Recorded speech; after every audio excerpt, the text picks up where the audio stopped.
recast the reasons for the Civil War, and also came across at least 65 markers that appear to promote a racist philosophy called the lost cause, which claims, among other things, that Black people enjoyed being enslaved. He said that 70% Some of these markers were no accident. or 70 markers mentioned Some of them were part of a plan. Mentioned plantations without One mentioning of them slavery. is in downtown Tuskegee, Alabama, in the town square, where Councilmember Johnny Ford was waiting out a recent thunderstorm under a metal awning. Tuskegee is known as the citadel of the civil rights movement. Booker T. Washington started the National Business League here.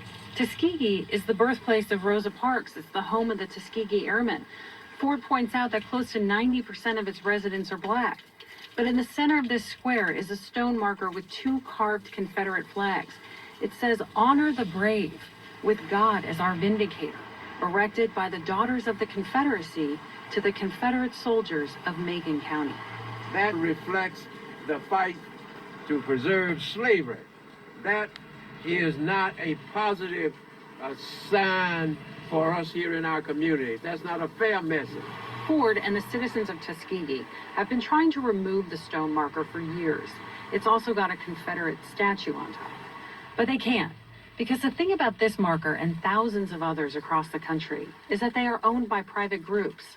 This one belongs to the United Daughters of the Confederacy, a group made up almost entirely of white women. They said they built it in honor of the Confederate dead, which we respect. Honor their dead, but not in a public place. Put it in a cemetery. Put it in some museum. But museums weren't what the United Daughters were after. We found the Daughters helped erect more than 600 historical markers, far surpassing any other Civil War heritage group.